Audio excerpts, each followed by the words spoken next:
కర్ణాటకలో సీఎం మార్పుకు సంబంధించిన అంశంపై తీవ్రస్థాయిలో చర్చ జరుగుతున్న నేపథ్యంలో సిద్ధరామయ్య తాజాగా చేసిన వ్యాఖ్యలు హాట్ టాపిక్ గా మారాయి. అధిష్టానం చెబితే సీఎం కుర్చీ నుండి దిగిపోతారని సిద్ధరామయ్య స్పష్టం చేశారు. అయితే పార్టీ అధినాయకత్వంపై తనకు విశ్వాసం ఉందని సిద్ధు చేసిన వ్యాఖ్యలు మరొకసారి నాయకత్వ మార్పు అంశంపై చర్చను తెరపైకి తెచ్చాయి.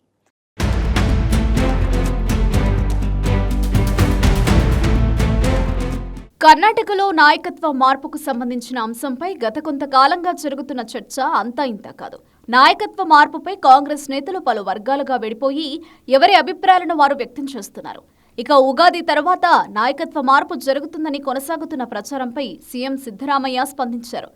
ముఖ్యమంత్రి పీఠాన్ని వదలాలని పార్టీ అధిష్టానం ఆదేశిస్తే తనకేమీ అభ్యంతరం లేదని, తప్పుకుంటానని సిద్ధరామయ్య తేల్చి చెప్పారు.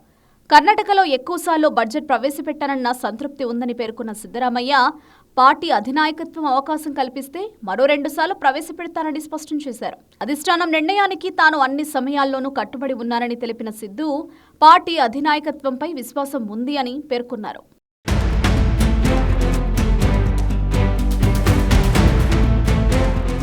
కర్ణాటకలో నాయకత్వ మార్పుపై గత కొంతకాలంగా జోరుగా చర్చ జరుగుతున్న నేపథ్యంలో అంతిమ నిర్ణయం పార్టీ పెద్దలదేనని సిద్ధరామయ్య పలుమార్లు స్పష్టం చేశారు. కాంగ్రెస్ హైకమాండ్ తీసుకున్న ఏ నిర్ణయానికైనా తాను కట్టుబడి ఉంటానని తాజాగా సిద్ధు మరోసారి స్పష్టం చేశారు. సాధారణంగా పార్టీలో నాయకత్వ మార్పు లేదా కీలక రాజకీయ పరిణామాల చర్చలు జరిగినప్పుడు సిద్ధు ఈ తరహా వ్యాఖ్యలు చేస్తూ ఉంటారు.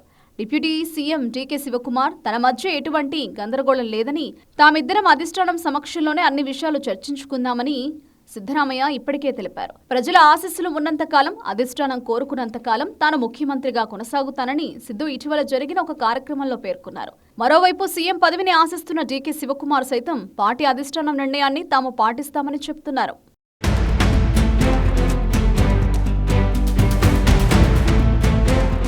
సిద్ధరామయ్య తొలిసారి ముఖ్యమంత్రిగా ఎలాంటి అడ్డంకులు లేకుండా 5 ఏళ్ల పాలన కాలాన్ని పూర్తి చేసినా మలివిడతలో మాత్రం మునుపెన్నడూ ఎదుర్కొని సవాళ్లను చవిచూస్తున్నారు.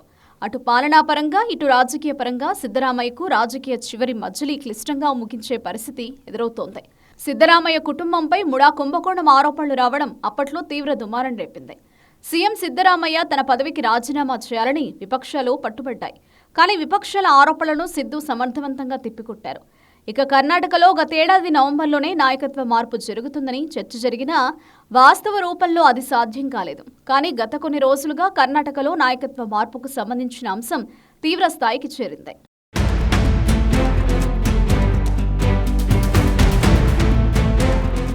రాజకీయ పరంగా ముఖ్యమంత్రి సిద్ధరామయ్యకు రానున్న రోజుల్లో ఊహించిన సవాళ్లే ఎదురుకానున్నాయని అభిప్రాయాలు వ్యక్తమవుతున్నాయి. పార్టీ వర్గాలతో పాటు సొంత ఎమ్మెల్యేలు సైతం ముఖ్యమంత్రి సిద్ధరామయ్యకు ఇదే చివరి బడ్జెట్ అని భావిస్తున్నారు. బడ్జెట్ తర్వాత ముఖ్యమంత్రి సిద్ధరామయ్య కూడా మరో బడ్జెట్ ప్రవేశపెడతారా అని ఎదురైన ప్రశ్నకు అధిష్టానం సూచిస్తే మరో బడ్జెట్ నేనే అందిస్తాను అని తెలిపారు. కానీ వాస్తవ పరిస్థితులు అలా లేవు. ఈ బడ్జెట్ సమావేశాలు ముగియగానే కనీసం సగానికి సగం ఎమ్మెల్యేలు అధిష్టానం ముందు డిమాండ్ల జాబితాను పెట్టనున్నారు. అందులో ఒకటి నాయకత్వ మార్పుపై స్పష్టమైన ప్రకటన. మంత్రివర్గాన్ని ప్రక్షాళన చేస్తే కొత్త వారికి అవకాశం, 2.5 ఏళ్ల తర్వాత ఇచ్చిన మాట ప్రకారం నాయకత్వ మార్పు వంటి డిమాండ్లతో కొందరు ఎమ్మెల్యేలు ఢిల్లీపై దండెత్తే అవకాశం లేకపోలేదు.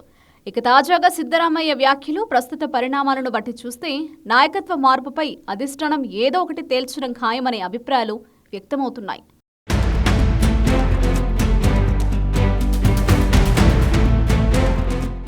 నాయకత్వ మార్పుకు సంబంధించిన అంశంపై తీవ్రస్థాయిలో చర్చ జరుగుతున్న ఎమ్మెల్యేల విదేశీ పర్యటనలు, హోటళ్లలో మీటింగ్స్ వంటి పరిణామాలు చోటు చేసుకుంటున్న అధిష్టానం ఇప్పటికీ స్పష్టతనివ్వకపోవడంతో ఏదో ఒకటి తేల్చాలని సీనియర్ నేతలు డిమాండ్ చేస్తున్నారు.